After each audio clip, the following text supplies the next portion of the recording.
श्री सद्गुरु महाराज की जय। श्री सद्गुरु महाराज की जय। प्रभु प्रेमियों, श्री गीता योग प्रकाश से हम लोग पाठ सुन रहे हैं और अब तक हम लोगों ने 3 अध्यायों का पाठ सुन चुके हैं। आइए अब इस चौथे अध्याय में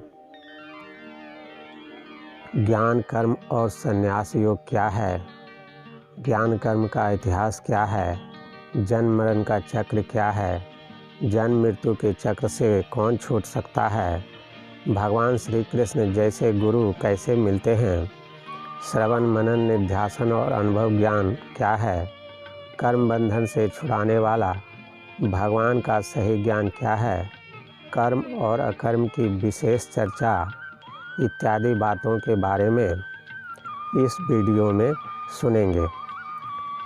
तो आइए श्री गीता योग प्रकाश का चौथा अध्याय का प्रथम भाग सुनते हैं। श्री सद्गुरु बे नमः। अध्याय 4 अर्थ ज्ञान कर्म संन्यास योग।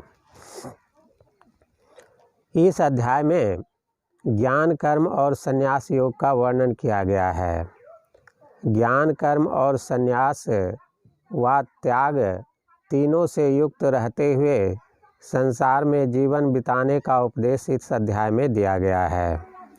यह उपदेश बहुत प्राचीन काल से चला आ रहा था। जैसे भगवान ने पहले सूर्य को, सूर्य ने अपने पुत्र मनु को और मनु ने अपने पुत्र इक्ष्वाकु को यह उपदेश दिया था। इस भांति राजर्षियों की परंपरा में यह उपदेश बहुत काल तक चलता रहा, परंतु दीर्घ काल की प्रबलता से यह नष्ट हो गया। भगवान श्री कृष्ण ने पांडव अर्जुन को यह उपदेश देकर फिर से इसका प्रचार किया। इस उपदेश का सारांश इस प्रकार है। जीवों को अनेक बार जन्म मरण के चक्र में घूमते रहना पड़ता है। साधारण लोगों को बीते हुए अनेकानेक जन्मों का स्मरण नहीं रहता है, परंतु भगवान श्री कृष्णवत महायोगेश्वर को यह स्मरण रहता है। साधारण लोग माया बस होकर जन्म लेते हैं, परंतु महायोगेश्वर माया को स्ववश में रखते हुए संसार के कर्मों का संपादन करने के लिए जन्म धारण करते हैं। भगवान श्री कृष्ण ऐसे ही थे। ऐसे महापुरुष पुरुषोत्तम अपने आत्मस्वरूप का प्रत्यक्ष ज्ञान रखने वाले अपने को अजन्मा और अविनाशी प्रत्यक्ष रूप में जानते हैं। माया को स्ववश में रखते हुए जन्म धारण कर संसार के कार्यों का संपादन करने को दिव्य जन्म और दिव्य कर्म जानना चाहिए। ऐसे जन्म कर्म के जानने वाले का पुनर्जन्म नहीं होता है, क्योंकि इसका पूर्ण ज्ञान आत्मज्ञान के बिना नहीं होता। केवल बौद्धिक ज्ञान पूर्ण ज्ञान नहीं है। केवल बौद्धिक ज्ञान पूर्ण नहीं होता। श्रवण मनन निध्यासन और अनुभव ज्ञान के इन चारों अंगों में पूर्ण होने को ही पूर्ण ज्ञान कहते हैं। समाधि जन अनुभव ज्ञान हुए बिना आत्मज्ञान नहीं होता है। श्रीमद् भगवद गीता अध्याय 7 श्लोक 24 में व्यक्त अथवा इंद्रियगम रूप को ही केवल जानने वाले और इंद्रियातीत रूप को नहीं पहचानने वाले को मूढ़ात्मा कहा गया है। मूढ़ात्मा को भगवान के दिव्य जन्म और कर्म का ज्ञान हो और उसको पुनर्जन्म से मुक्ति मिले कैसे संभव है। विषयानुरक्ति, भय और क्रोध से रहित भगवत भक्त ज्ञान रूप तप से पवित्र होकर भगवान में लीन हो जाते हैं। जब कोई श्रवण मनन निधिध्यासन और अनुभव ज्ञान के इन चारों अंगों में निष्णात और परिपक्व होता है, तभी वह ज्ञान रूप तप से पवित्र होता है। चाहे मोक्षार्थी बनकर, चाहे इस लोक और स्वर्ग आदि परलोक का कर्मार्थी बन, जो जिस आकांक्षा से भगवान का आश्रय लेते हैं वे वैसे ही फल भगवान से प्राप्त करते हैं। देवताओं की आराधना से किसी को मोक्ष नहीं मिलता है। गुणों और कर्मों के विभागानुसार 4 वर्णों की रचना ईश्वर कृत है। फिर भी ईश्वर अकर्ता ही रहता है। ईश्वर भगवान कृष्ण को कर्म स्पर्श नहीं करता है। जो ईश्वर को भली भांति जानता है वह कर्म बंधन से नहीं बंधता है। भगवान के इंद्रियातीत आत्मस्वरूप के प्रत्यक्ष ज्ञान से विहीन उनके केवल इंद्रिय गम रूप की प्रत्यक्षता प्राप्त भक्त को उपर्युक्त प्रकार की अभिज्ञता जानकारी नहीं होती है और न वह कर्म बंधन से छूट सकता है। भगवत स्वरूप को अच्छे प्रकार से जानने वालों ने कर्तव्य कर्म किए हैं। सब लोगों को उसी प्रकार कर्म करना चाहिए।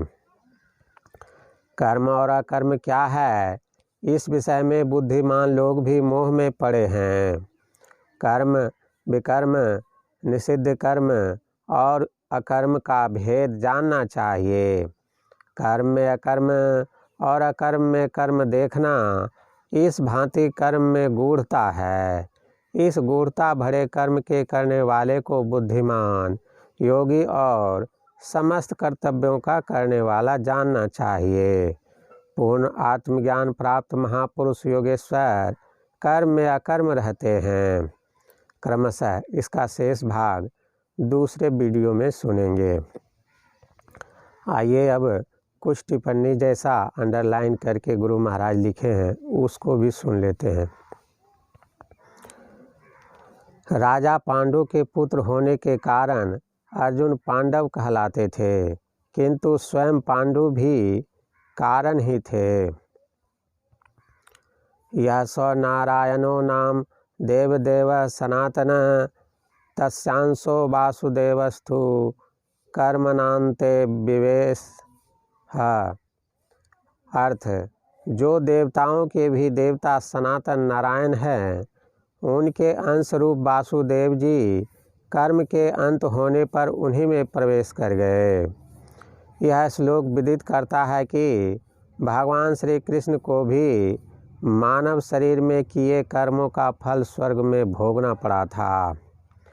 कर्मों का स्पर्श नहीं होता है और फिर स्वर्ग में जा कर्म फल भोग के अंत होने तक वहाँ रहने के बाद अपने अंशी में जा मिलता है।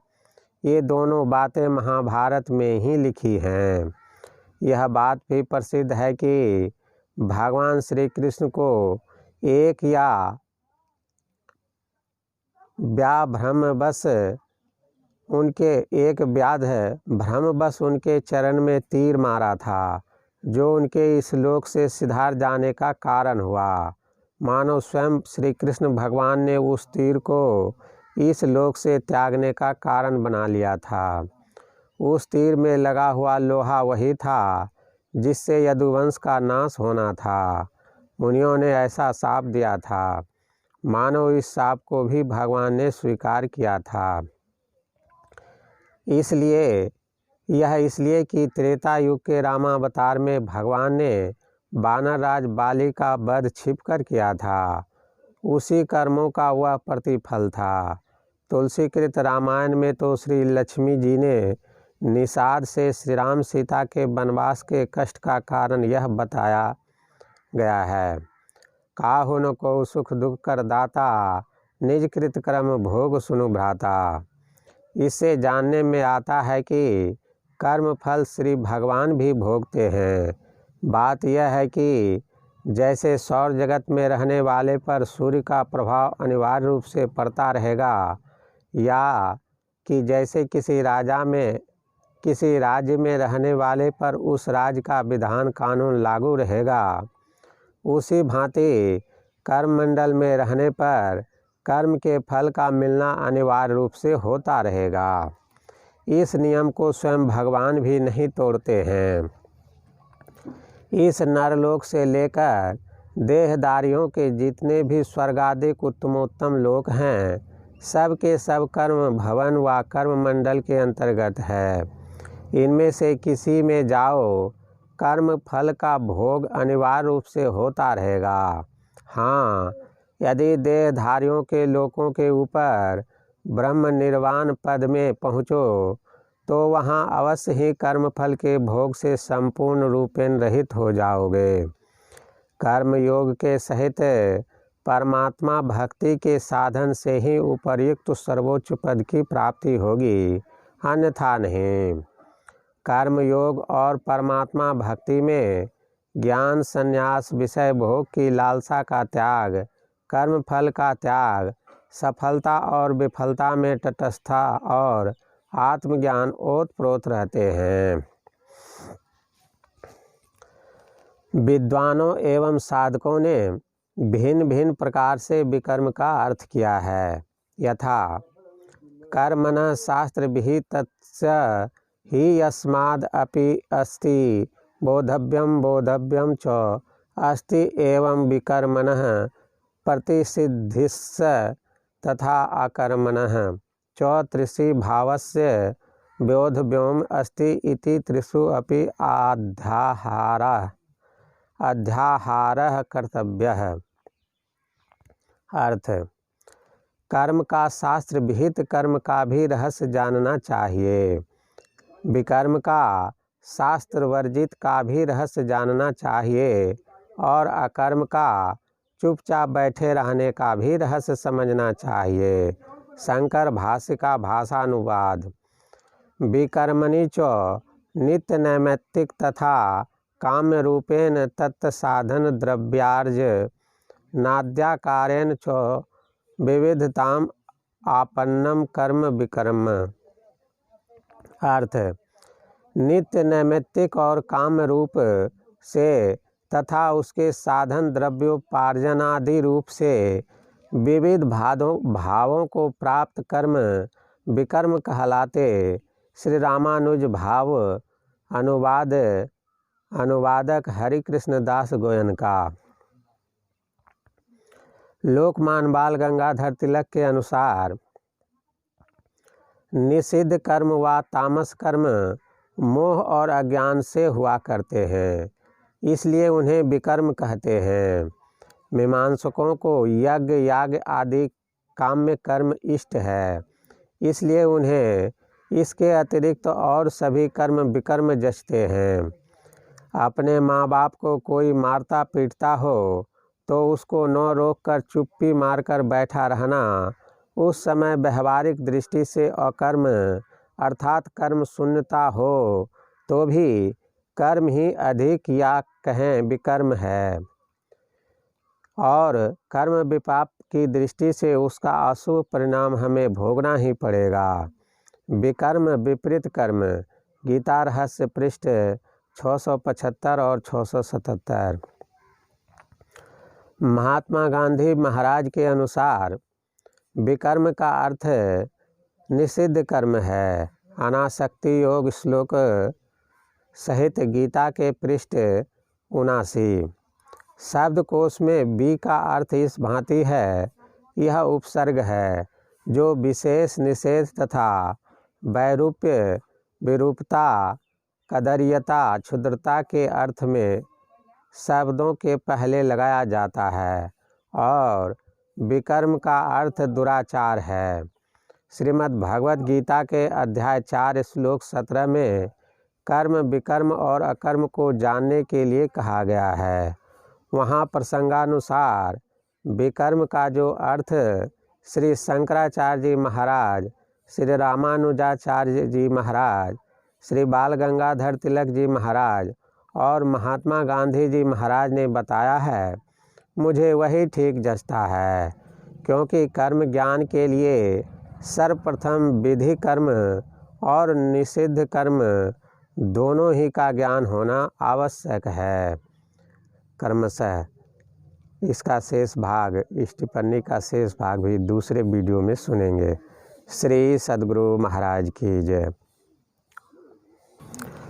प्रभु प्रेमियों, अभी जो श्री गीता योग प्रकाश के 4थे अध्याय से आप लोग पाठ सुन रहे थे, वह इसी पुस्तक से पाठ करके सुनाया गया। इस पुस्तक को आप सत्संग ध्यान स्टोर से ऑनलाइन मंगा सकते हैं। जिसके लिए वीडियो के विवरण में लिंक रहता है।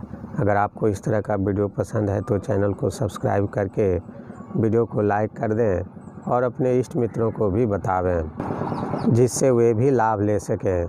और हमें भी कमेंट करके बतावें कि इस वीडियो में इस चौथे अध्याय के पाठ से आप लोगों ने क्या सीखा। इससे आपके ज्ञान का रिवाइज होगा और आप सत्संग की बातों को जल्दी समझ सकेंगे और अपना मोक्ष मार्ग को जल्दी तय कर पाएंगे। श्री सद्गुरु महाराज की जय। श्री सद्गुरु महाराज की जय।